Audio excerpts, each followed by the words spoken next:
Hi, my name is Nabiha. So, for the first question, if he expands his scale of production, he might face some experience in economies and diseconomies of skills.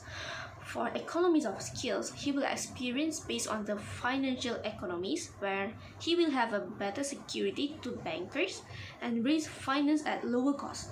Other than that, he also can negotiate better with the supplier to get a better deals with lower prices.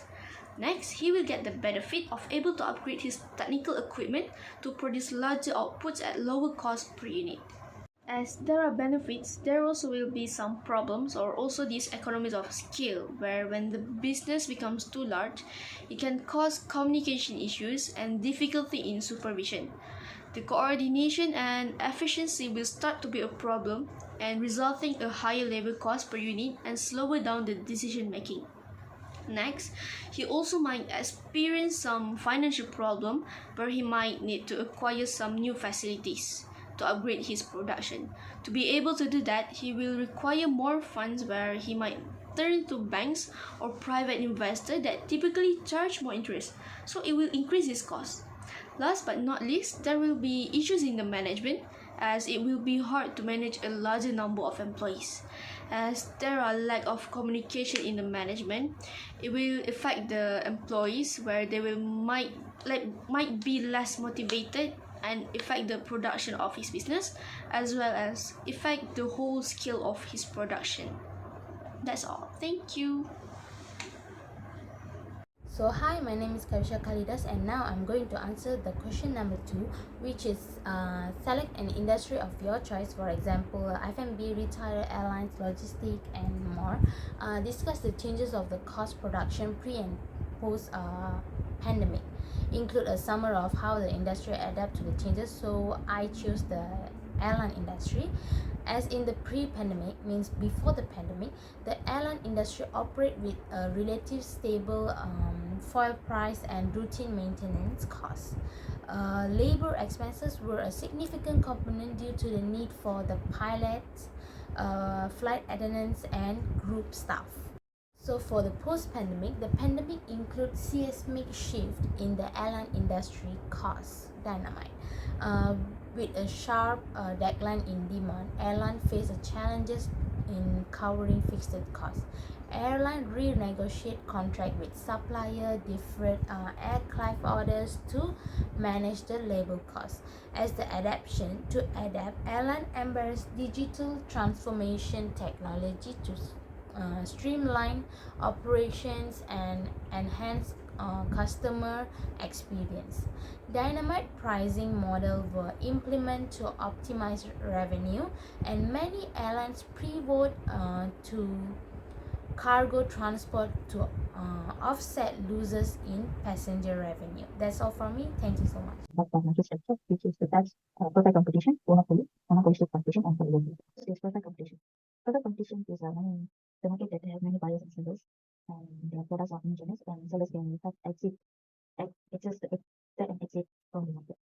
For example, greenhouse one, they have large number of buyers and sellers, they standardize their product, and they have perfect knowledge to sell products and perfect mobility for production to produce the products.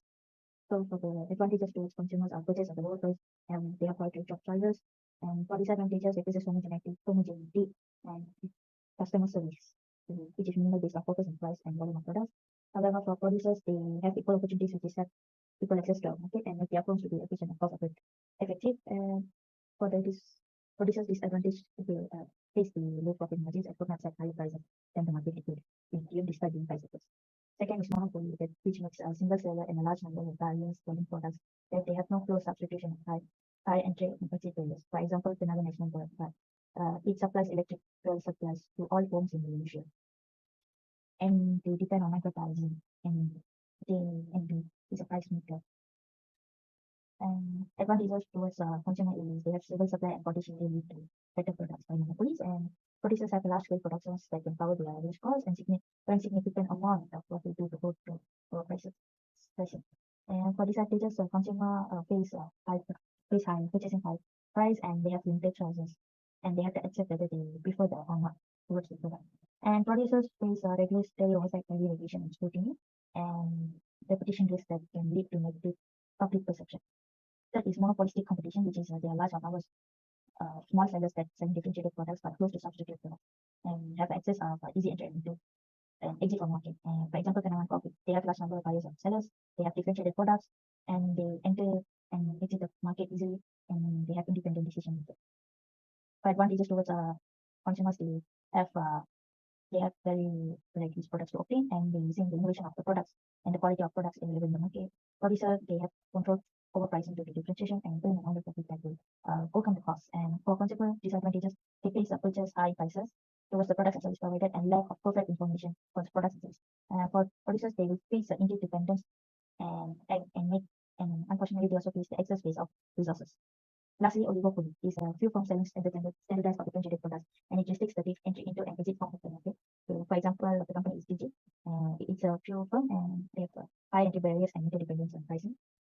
And it's restricted to entry and exit from the market. So, in this advantage, from the advantages of consumers, they afford products with a affordable price, and they see to choose and compare products or services due to limited numbers of firms. For producers, they would earn significant profit due to severe competitors and at a large economic scales to reduce cost per unit. So, for disadvantages towards consumers, they face fewer choice in the market and discourage the innovation of product due to less interest of the firm in the market. For producers, they don't decide independent decision and consider views from other competitors in the market, and they face interdependence. Thank you very much.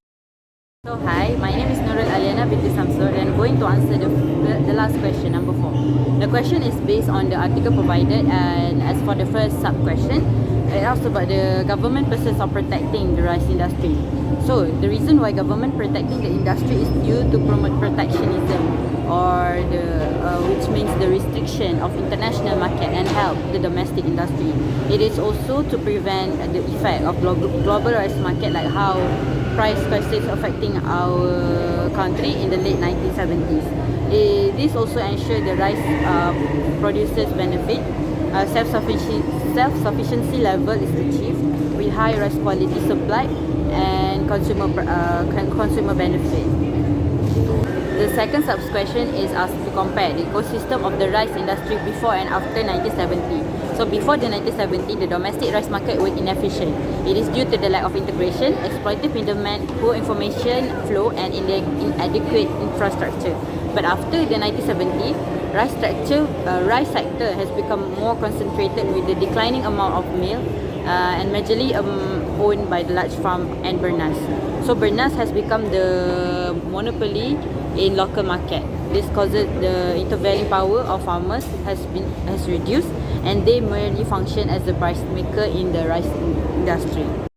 Now the third sub-question asks to summarize the argument about what the causes of market inefficiencies. First is the competition and cooperation is undermined along with the benefits that come.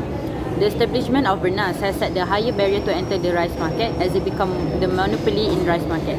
Second, the local rice market has limited upstream development. Farmers do not earn good income despite the subsidies provided due to the high production cost in addition to the deduction rate of poor rice that they produce. The third one is the missing of downstream development, which we have not much